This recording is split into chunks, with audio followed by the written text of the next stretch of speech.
ಫ್ಯೂಚರ್ನಲ್ಲಿ ಆದಂತಹ incident ATM ಕಳ್ತನವಾದಂತಹ ಇಬ್ರು ಕಳ್ಳರು ಕೂಡ ಹೈದರಾಬಾದ್ವರೆಗೆ ಬೈಕಲ್ಲಿ ಟ್ರಾವೆಲ್ ಮಾಡಿದ್ದಾರೆ. ಅಲ್ಲಿವರೆಗೂ ಕೂಡ ಪೊಲೀಸರು ಹಿಡಿಯಕ್ಕಾಗಿಲ್ಲ. ಲ್ಯಾಂಡ್ ಆರ್ಡರ್ ಏನಾಗ್ತಾ ಇದೆ, ಶೂಟೌಟ್ಗಳಾಗ್ತಾ ಇದೆ. ಕಳೆದ ಕೆಲವು ದಿನಗಳಿಂದ ನಡೀತಾ ಇರ್ತಕ್ಕಂಥ ಘಟನೆಯನ್ನು ನೀವು ಮೆಲುಕು ಹಾಕೋದಾದರೆ, ಮೊನ್ನೆ ಗುಲ್ಬರ್ಗಾದಲ್ಲಿ ಮಹಾಲಕ್ಷ್ಮಿ ಅಂತಕ್ಕಂಥ ಬಾಲಕಿ ಮೇಲೆ ಅತ್ಯಾಚಾರ ಪ್ರಕರಣ ದಾಖಲಾಗಿದೆ. ಆ ಹೆಣ್ಣು ಪುಟ್ಟ ಬಾಲಕಿ ಮೇಲೆ ಅತ್ಯಾಚಾರ ಆಗಿದೆ.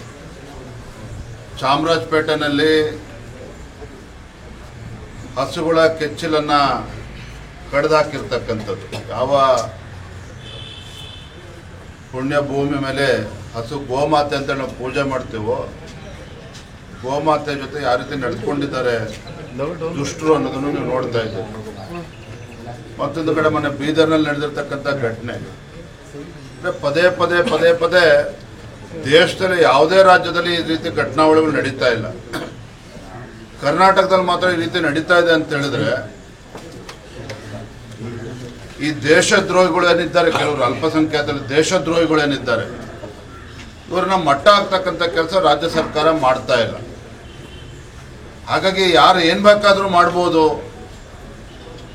ಒಂದು ರೀತಿ ನಮ್ಮ ರಾಜ್ಯದಲ್ಲಿ ಕಾನೂನು ಯಾವುದೂ ಕೂಡ ಇಲ್ಲ. ಗೃಹ ಸಚಿವರು ಇದ್ರ ಬಗ್ಗೆ ಮಾತನಾಡ್ತಾ ಇಲ್ಲ. ಈ ಕಾಂಗ್ರೆಸ್ ಸರ್ಕಾರದ ಅಲ್ಪಸಂಖ್ಯಾತ ತುಷ್ಟೀಕರಣದ ರಾಜಕಾರಣದ ನೀತಿಗಳೇನು ಅನುಸರಿಸ್ತಾ ಇದ್ದಾರೆ, ಇದರ ಪರಿಣಾಮನೇ ಈ ರೀತಿ ಘಟನೆಗಳು ನಡೀತಾ ಇದೆ ಕರ್ನಾಟಕ ರಾಜ್ಯದಲ್ಲಿ. ರಾಜ್ಯ ಸರ್ಕಾರ ಇದ್ರ ಬಗ್ಗೆ ಗಂಭೀರವಾಗಿ ತಗೊಳ್ಳೋದಕ್ಕೂ ಕೂಡ ತಯಾರಿಲ್ಲ. ಮತ್ತೊಂದು ಕಡೆ ಭ್ರಷ್ಟಾಚಾರ. ಗುಲ್ಬರ್ಗಾನಲ್ಲಿ ಕಾಂಟ್ರಾಕ್ಟರ್ ಸತೀಶ್ ಆತ್ಮಹತ್ಯೆಯನ್ನು ಮಾಡಿಕೊಂಡ್ರು. ತದನಂತರದಲ್ಲಿ ಪೊಲೀಸ್ ಯಾವ ರೀತಿ ಗುಂಡಾಗರ್ದಿ ಮಾಡಿದ್ರು, ಕಂಪ್ಲೇಂಟನ್ನು ಕೊಡಕ್ಕೆ ಹೋದ ಸತೀಶ್ನ ಸಹೋದರಿಯರ ಜೊತೆಲಿ ಯಾವ ರೀತಿ ನಡೆದುಕೊಂಡಿದ್ದಾರೆ. ಈಗೇನೋ ಭಾರತೀಯ ಜನತಾ ಪಾರ್ಟಿ ಹೋರಾಟ ಮಾಡಿದ್ವಿ ಅಂತೇಳಿ ಅವನ್ನ ಯಾರೋ ಕಾಂಗ್ರೆಸ್ ಪುಡಾರಿ ಇದ್ರು ಅರೆಸ್ಟ್ ಮಾಡಿ ಅವ್ರನ್ನ ರಾಜಾತಿಥ್ಯ ಕೊಡ್ತಾ ಇದ್ದಾರೆ. ಎಲ್ಲೋ ಒಂದು ಕಡೆ ಸಿದ್ದರಾಮಯ್ಯನವರ ಸರ್ಕಾರ ಅಭಿವೃದ್ಧಿ ಬಗ್ಗೆ ಚಕಾರವನ್ನು ಕೂಡ ಎತ್ತಾ ಇಲ್ಲ. ಅಭಿವೃದ್ಧಿ ಬಗ್ಗೆ ಮಾತನಾಡ್ತಾ ಇಲ್ಲ ಸರ್ಕಾರ ಬಂದ ಮೇಲೆ. ಕಳೆದ 2 ವರ್ಷದಲ್ಲಿ ನಾನೇ ಕೇಳ್ತೇನೆ, ಹಿಂದೆ ಯಡಿಯೂರಪ್ಪನವರು ಮುಖ್ಯಮಂತ್ರಿಗಳಿದ್ದಾಗ ಮೈಸೂರು ಜಿಲ್ಲೆಗೆ ಯಾವ ರೀತಿ ಆದ್ಯತೆಯನ್ನು ನೀಡಿದ್ರು, ಯಾವ ರೀತಿ ಅನುದಾನವನ್ನು ಕೊಟ್ಟಿದ್ರು. ಮೈಸೂರು ಜಿಲ್ಲೆಯ ಸರ್ವತೋನ್ಮುಖ ಅಭಿವೃದ್ಧಿಯ ದೃಷ್ಟಿಯಿಂದ ಸಾವಿರಾರು ಕೋಟಿ ಅನುದಾನವನ್ನು ಕೊಟ್ಟಿದ್ರು. ಸಿದ್ದರಾಮಯ್ಯನವರು ಎಷ್ಟು ಕೋಟಿ ಕೊಟ್ಟಿದ್ದಾರೆ ಮೈಸೂರು ಜಿಲ್ಲೆ ಅಭಿವೃದ್ಧಿಗೆ?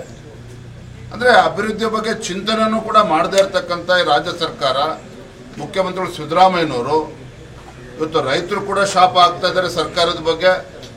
ಮತ್ತೊಂದು ಕಡೆ ಸಿದ್ದರಾಮಯ್ಯನವರ ಬುದ್ಧಿವಂತಿಕೆ ಇದೆಯಲ್ಲ, ಜಾತಿ ಜನಗಣತಿ ಅಂತೇಳಿ ಜಾತಿಗಳ ಮಧ್ಯೆ ವಿಷಬೀಜವನ್ನು ಬಿತ್ತಕ್ಕಂಥದ್ದು, ಜಾತಿ ಜನಗಣತಿ ಅಂತಕ್ಕಂಥ ಪಗಡೆ ಆಟ ಅಂತೇಳಿ ಅಂದ್ಕೊಂಡಿದ್ದಾರೆ ಸಿದ್ದರಾಮಯ್ಯನವರು. ಒಂದು ರೀತಿ ರಾಜಕೀಯ ದಾಳವಾಗಿ ಅದನ್ನು, ರಾಜಕೀಯ ಅಸ್ತ್ರವಾಗಿ ಅದನ್ನು ಬಳಸ್ತಾ ಇರ್ತಕ್ಕಂಥದ್ದು ಇದು ದುರಾದೃಷ್ಟ.